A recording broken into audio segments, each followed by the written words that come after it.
भयो, यो स्वर सबै कुरा जुटाइदिनु भयो र आज यो खुसीको दिनमा छौँ। यो भवन जुन समर्पणको कार्यक्रममा छौँ प्रभु, यो कार्यक्रम सुरुदेखि अन्तिमसम्म सबै कुरामा तपाईँको जिउँदो उपस्थिति माग्दछौँ, सहायता गर्नुहोस् येशूको नाममा। हुन्छ। अनि हाम्रो पास्टर गुरुबालाई धन्यवाद। अनि यसै गरेर हामी आजको भवन चाहिँ रिबन काटेर चाहिँ अनि उद्घाटन जस्तै अर्पण जस्तै गर्नेछौँ र रिबन काटिदिनको लागि चाहिँ यही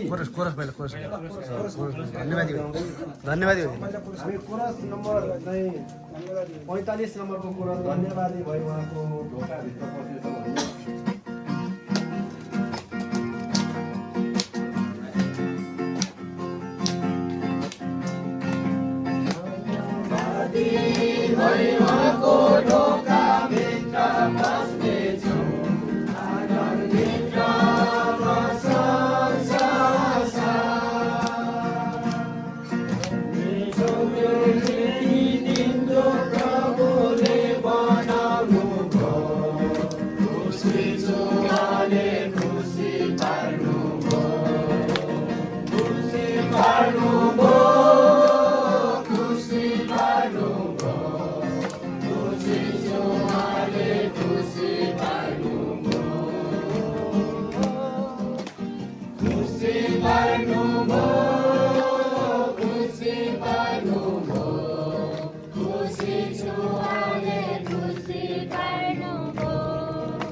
मण्डली अर्पण कार्यक्रम भएको छ आज 2080 साल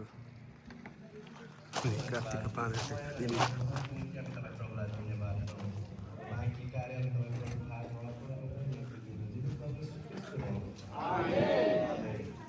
हुन्छ। यसै गरिकन यसै मण्डलीका जुनै मण्डलीका ज्येष्ठ नागरिक अनि पठानी विकज्यूको हातबाट चाहिँ हामी रिबन काटेर चाहिँ हामी ढोकाबाट भित्र प्रवेश गर्नेछौँ र उहाँले रिबन काट्दै गर्दाखेरि चाहिँ सम्पूर्ण हामी विश्वासी जनहरूले चाहिँ ताली बजाइदिनु होला। हुन्छ।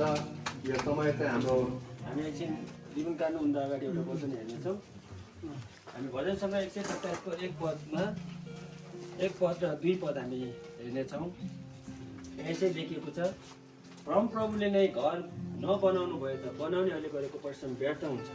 परमप्रभुले सहरको रक्षा नगर्नु भए त पालेहरूले गरेको रखवाली व्यर्थ हुन्छ। भोजनको निम्ति परिश्रम गर्नलाई बिहान सबेरै उठ्नु र राति अबेर सुत्न जानु व्यर्थ छ, किनकि उहाँले आफ्नो प्रियलाई निन्द्रा दिनुहुन्छ। अनि साँच्चै नै होइन, यो जति कुराहरू प्रभुले दिनुभएको छ र हाम्रो परिश्रमले मात्रै पुग्दैन, यो प्रभुले दिनुभएको, प्रभुले गर्नुभएको यो अनुग्रह हो होइन। प्रभुले नबनाउनु भयो त हामीले गरेको परिश्रम के हुन्छ, व्यर्थै हुन्छ।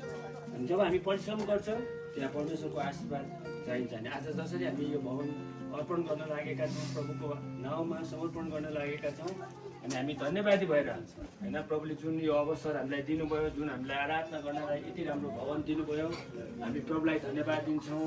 हामीलाई सहयोग गर्ने हाम्रा दाताहरूलाई पनि हामी धन्यवाद दिन्छौँ। साथसाथै जतिजनाले हाम्रो यो भवनको निम्ति प्रार्थना गरिदिनु भयो, प्रार्थनामा आफ्नो समय उचाल्नु भयो, उहाँहरूलाई पनि हामी धन्यवाद दिन्छौँ। अनि हाम्रो दाईबाट हाम्रो डोल्पाको स्थापना कालदेखि नै उहाँ संस्थापक एउटा सदस्य पनि हुनुहुन्छ। प्रभुको अनुग्रहले उहाँ अहिलेसम्म जीवित हुनुहुन्छ अनि एकदमै पीडित व्यक्ति हुनुहुन्छ। उहाँको प्रार्थनाको उत्तर यो ठाउँमा चाहिँ आज यसरी आराधना गर्ने भवन र आराधनाको वेदी प्रभुले हामीलाई दिनुभएको छ। अनि हाम्रो दाइले चाहिँ रिबन काटिदिनु हुनेछ। हामी धन्यवादी भई भन्ने कुरा सुनाउँदै हामी भित्र प्रवेश गर्नेछौँ।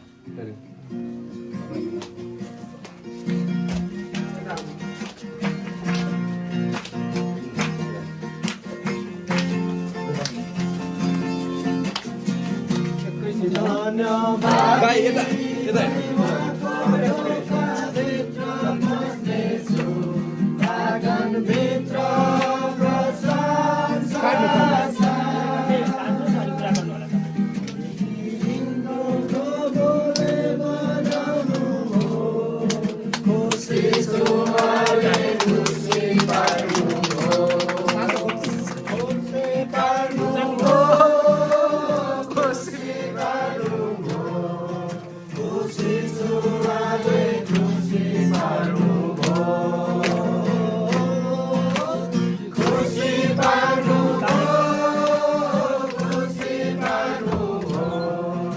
बोलेर हिँड्नु